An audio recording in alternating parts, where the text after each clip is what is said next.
अमिताभ बच्चन और रेखा हिंदी सिनेमा के वो दो नाम हैं जिन्हें साथ देखने की इच्छा बार बार और हर बार उनके फैंस करते रहे हैं और उनके बीच के प्यार के चर्चे फिल्मी गलियारों में आम रहे।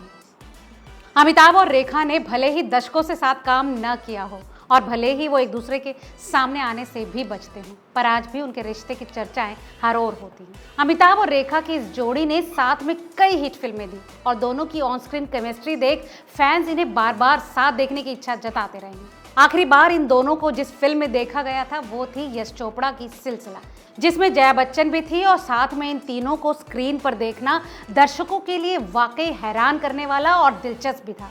रेखा और अमिताभ के रिश्ते से जया बच्चन अच्छी तरह से वाकिफ थी और बावजूद इसके उनका इस फिल्म में साथ में काम करने के लिए हाँ कर देना फैंस के लिए वाकई हैरान करने वाला था।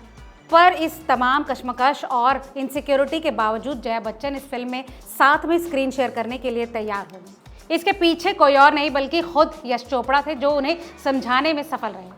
मगर आज की इस रिपोर्ट में हम जिस वाकये का जिक्र करने जा रहे हैं वो इस फिल्म के शूटिंग के दौरान का है और कुछ ऐसा था जिससे वाकई बिग बी नाराज हो गए थे और इतने नाराज हो गए थे कि उन्होंने जया बच्चन को डांट तक लगा दी थी। तो क्या था ये पूरा मामला, चलिए जानते हैं आज की इस रिपोर्ट में।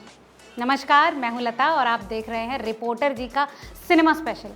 दरअसल ये वाकया था सिलसिला फिल्म के क्लाइमेक्स शूट के दौरान का।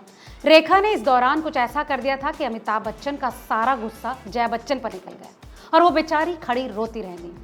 आखिर ऐसा क्या हुआ था? IMDb के मुताबिक सिलसिला फिल्म का क्लाइमेक्स मुंबई के फिल्म सिटी में शूट किया जा रहा था। सेट तैयार था और एक आग वाला सीन शूट किया जाना था जिसमें प्लेन क्रैश हो जाता है।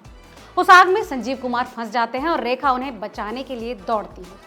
अमिताभ और जया बच्चन भी संजीव कुमार को बचाने के लिए लोकेशन पर पहुंचते हैं, लेकिन जब अमिताभ संजीव कुमार को बचाने दौड़ते हैं तो जया रेखा का हाथ कसकर पकड़ लेती है और उन्हें बाहर ढकेल देती है। सीन कुछ इसी तरह से शूट किया जाना था, लेकिन सीन शूट किए जाने से पहले रेखा ने कैमरामैन से कहा कि शॉट एक ही टेक में शूट किया जाए। रेखा ने कहा था कि वो इस सीन के लिए कोई रीटेक नहीं देंगी, फिर चाहे शॉट ढंग से लिया जाए या नहीं, वो चली जाएंगी। खैर, सीक्वेंस की शूटिंग शुरू हुई। जैसे ही जया बच्चन ने रेखा को धक्का दिया तो उन्हें ढकेलने के चक्कर में जया बच्चन फ्रेम से बाहर चली गई, जबकि जया को फ्रेम में रहकर ही कैमरे की तरफ देखना था, लेकिन कैमरे में केवल उनका दुपट्टा ही नजर आया। रिपोर्ट्स की माने तो रेखा जानती थी कि शॉट सही से नहीं हुआ, पर उन्होंने परवाह नहीं की और वो अपनी कार में बैठकर घर चली गई। कैमरामैन को यकीन नहीं हुआ, उसे लगा कि रेखा मजाक कर रही है, इसीलिए इस बारे में उसने यश चोपड़ा को या किसी और को कुछ नहीं बताया। फिल्म की पूरी यूनिट एकदम शॉक में थी। अमिताभ बच्चन वहीं कुर्सी पर बैठे सब कुछ देख रहे थे। इसके बाद अमिताभ बच्चन ने गुस्से में जया बच्चन की ओर देखा और उनसे पूछा कि ऐसा क्या हुआ जो रेखा यूं चली गई। जया रोने लगी और अमिताभ से कहा कि उन्होंने रेखा से कुछ नहीं कहा, पर रेखा ने सेट पर वापस आकर शूट करने से साफ इनकार कर दिया। बता दें कि अमिताभ और रेखा की ये साथ में आखिरी फिल्म थी। इसके बाद उन्होंने फिर कभी साथ में काम नहीं किया। हालांकि एक इंटरव्यू में अमिताभ ने जरूर कहा कि अगर उन्हें मौका मिला और अच्छी स्क्रिप्ट हुई तो वो रेखा के साथ फिर से काम करना जरूर चाहेंगे। वहीं जया बच्चन ने भी साल 2008 में पीपल्स मैगजीन को दिए एक इंटरव्यू में इस बात का जिक्र किया कि अगर अमिताभ बच्चन और रेखा साथ में दोबारा काम करते हैं तो उन्हें इस बात से कोई दिक्कत नहीं।